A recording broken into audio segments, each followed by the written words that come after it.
السلام علیکم۔ قرآن کے خلاف بہت سے مورچے بنے، کچھ اپنوں نے بنائے، بہت سے غیروں نے۔ آج کا مورچہ قرآن کے اندر غلطیاں ہیں، روایت پرستوں کا حضرت عائشہ پر الزام۔ دوستو، روایت پرست جو ہے نا، صحیح بخاری کو ماننے والے، ایک تو انتہائی ڈیٹ اور بے شرم قسم کے لوگ ہیں۔ ان کو شرم نہیں آتی، ہر روز قرآن پہ انگلیاں اٹھاتے ہیں، ہر روز قرآن پر انگلیاں اٹھاتے ہیں اور قرآن والوں پر انگلیاں اٹھاتے ہیں۔ ہم جب انہیں بتاتے ہیں کہ تمہاری کتابوں میں گند لکھا ہوا ہے، گند، جواب تو ہوتا نہیں، آپ کو پتہ ہے، نیچے کمنٹس میں گالیاں دیتے ہیں۔ یعنی تم لوگ مان رہے ہو کہ تمہاری کتابوں میں گند لکھا ہوا ہے، اور وہ گند میں تمہیں بتا رہا ہوں، تمہیں اسی وجہ سے غصہ آ رہا ہے اور تم نیچے کمنٹس میں گالیاں دیتے ہو، یعنی میں سچا ہوں۔ دیکھا دوستو، وقت ضائع کیے بغیر آپ کی خدمت عالیہ میں چند روایات پیش کروں گا۔ یوں تو بہت سی روایات ہیں، میں چاہوں تو 2 گھنٹے کی ویڈیو بنا سکتا ہوں، لیکن آپ کو ایک ٹریلر دکھانا ہے کہ ان کی کتابوں میں کیا لکھا ہے۔ سند صحیح ہے، سند اہل حدیث کے مطابق صحیح ہے۔ آپ کی اسکرین پہ روایت چل رہی ہے، امام سیوطی انہوں نے اتقان فی علوم القرآن میں ان روایات کو نقل کیا ہے اور ان روایات کو صحیح کہا ہے۔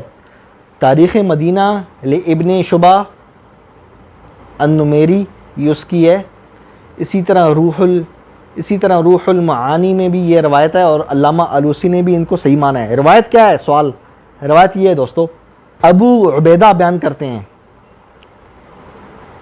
عروہ بن زبیر بیان کرتے ہیں، میں نے سیدہ عائشہ سے قرآن کی بعض مقامات پر، یعنی جو ظاہری طور پر قواعد کے خلاف الفاظ ہوتے ہیں، ان کے بارے میں پوچھا۔ جیسے یہ آیت دوستو آپ کی اسکرین پہ چل رہی ہے، دوسری آیت بھی آپ کی اسکرین پہ چل رہی ہے، اور تیسری آیت بھی آپ کی اسکرین پہ چل رہی ہے۔ ان 3 آیات کا عروہ بن زبیر کہتے ہیں کہ میں نے سیدہ عائشہ سے پوچھا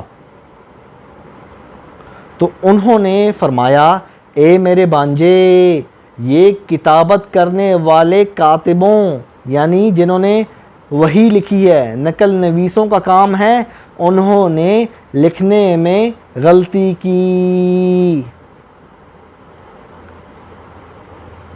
اندازہ کرو، آپ پوچھتے ہیں نا کہ لوگ ملحد کیوں ہو رہے ہیں؟ اس گند کو پڑھ کے لوگ ملحد ہو رہے ہیں، اور اس گند کے خلاف آپ کا خادم لڑ رہا ہے۔ روایت پرست ہمیں اپریشیٹ کرنے کے بجائے گالیاں دیتے ہیں۔ اندازہ کرو، سند صحیح ہے، سند کی ٹینشن نہیں لو، سند بالکل ٹھیک ہے۔ ابو عبیدہ، ابو معاویہ، ہشام بن عروہ عن ابیہ، یہ صحیح بخاری کی سند ہے دوستو، یہ سند صحیح بخاری کے اندر بھی ہے، 5206، اور اسی طرح صحیح مسلم میں بھی یہ سند موجود ہے، یعنی سند بخاری کی ہے اور مسلم میں، یعنی سیم سند سے ایک اور محدث نے اس کو بیان کیا ہے۔ اسی طرح دوستو ایک اور روایت ہے، ہشام بن عروہ انہوں نے اپنے والد سے روایت کیا، عروہ کہتے ہیں کہ میں نے سیدہ عائشہ سے قرآن کے انہی مقامات کے بارے میں پوچھا تو انہوں نے فرمایا، اے میرے بیٹے، کاتبین کبھی غلطی کر جاتے ہیں۔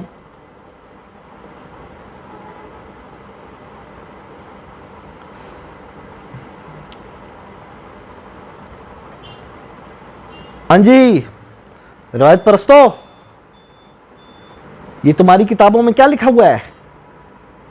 تم لوگ تو سند کے پجاری ہو نا، سند صحیح ہونی چاہیے، سند صحیح ہونی چاہیے۔ ہاں سند صحیح ہے، تمہاری سیم سند تمہاری صحیح بخاری کے اندر ہے، اور تمہارا ایمان ہے قرآن کے بعد اصح کتاب بعد کتاب اللہ صحیح البخاری، قرآن کے بعد وہ کتاب جو بالکل صحیح ہے وہ بخاری ہے، صحیح بخاری ہے تمہاری، مانو یہی سند صحیح بخاری کے اندر ہے۔ بیٹا پھنس گئے نا تم لوگ، اس روایت کے ذریعے سیدہ عائشہ رضی اللہ عنہا ان پر الزام لگا رہے ہو. میرا ایمان ہے سیدہ عائشہ اس طرح کی بات نہیں کر سکتی کہ قرآن کے اندر غلطی ہے. جس کا محافظ وہ ہو وَإِنَّ لَهُ لَحَافِظُونَ، میں حفاظت کرنے والا ہوں. اللہ تم یہ کہنا چاہ رہے ہو کہ اللہ حفاظت نہیں کر سکا؟ نعوذ باللہ یہ کہنا چاہ رہے ہو کہ اللہ نعوذ باللہ فیل ہو گیا؟ یہ کہنا چاہ رہے ہو؟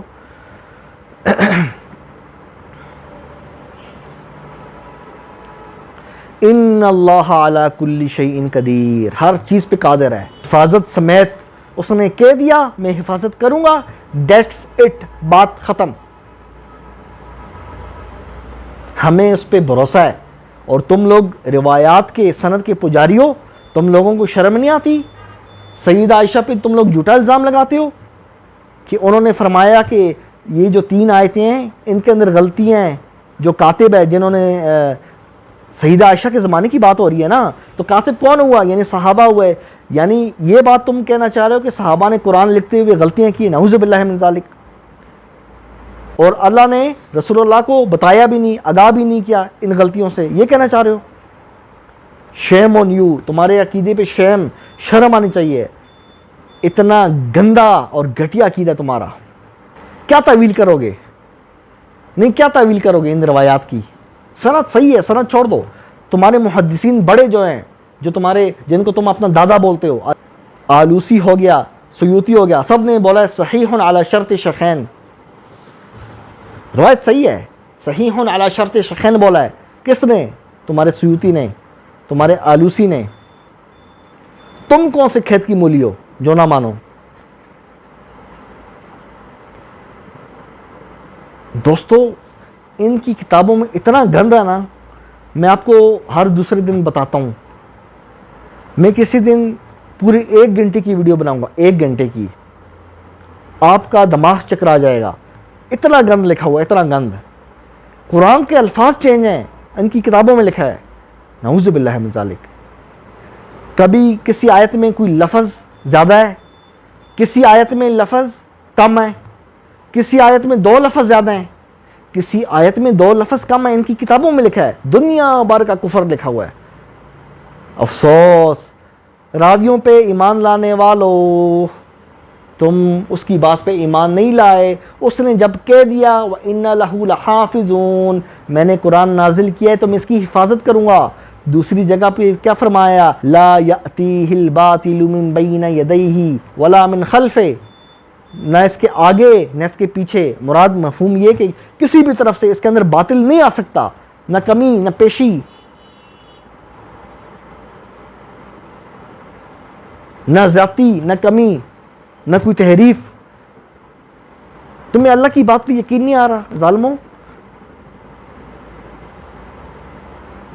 یاد رکھنا سنستدرجہم من حیث لا یعلمون. اللہ کہہ رہا ہے جنہوں نے میری اس حدیث کا مطلب بات، قرآن اللہ کی بات ہے نا. اللہ کہہ رہا ہے جنہوں نے میری اس حدیث کو ٹھکرایا، کس کو؟ قرآن کو، تو میں انہیں چھوڑوں گا نہیں. خیر مناؤ ان روایات پہ. اور تم لوگوں کو شرم نہیں آتی؟ تم سیدہ عائشہ بھی جھوٹ بولتے ہو کہ انہوں نے کہا کہ قرآن کی 3 آیتوں میں غلطیاں ہیں. اگر 3 میں غلطیاں ہیں، کل کے دن کوئی اگر 3 میں غلطیاں ہیں، یہ تو ان کے سامنے آ گئی. تم تو یہ کہنا چاہ رہے ہو نا، اللہ جانے پھر پتہ نہیں کتنی غلطیاں ہوں گی جو سامنے نہیں آئیں. تمہارے عقیدے کے مطابق روایت پرستو، صحیح البخاری کو ماننے والو، تمہارے عقیدے کے مطابق قرآن بھی محفوظ نہیں ہے. قرآن بھی محفوظ نہیں ہے تمہارے عقیدے کے مطابق. قرآن بھی گیا. اب بھی وقت ہے ان روایات سے توبہ طائب کرو، واپس اللہ کی راہ میں آ جاؤ، قرآن کو تھام لو. عروۃ الوثقیٰ لن انفصام لہا، ایسا کڑا جو ٹوٹتا ہی نہیں ہے. واعتصموا بہ، اللہ کہہ رہا ہے اس کو پکڑو. حبل اللہ، اللہ کی رسی، بخاری کی رسی نہیں، مسلم کی رسی نہیں، اللہ کی رسی کو پکڑو. ہمارے دل میں تو وسوسے نہیں آتے. اللہ نے کہہ دیا میں محافظ ہوں، ہم نے سر جھکا لیا، بات ختم. کیا وجہ ہے کہ سارے شیطان تمہارے کانوں میں وسوسے ڈالتے ہیں؟ کیونکہ تمہارا ایمان کمزور ہے. تمہارا ایمان دودھ شرابی کی طرح ڈگمگا رہا ہے. اب بھی وقت ہے، واپس آ جاؤ۔ دوستو چینل کو لائک کیجئے، سبسکرائب کیجئے، اپنے بھائی ابو جعفر تنولی کو اجازت دیجئے، پھر ملیں گے انشاءاللہ۔ قرآن زندہ باد۔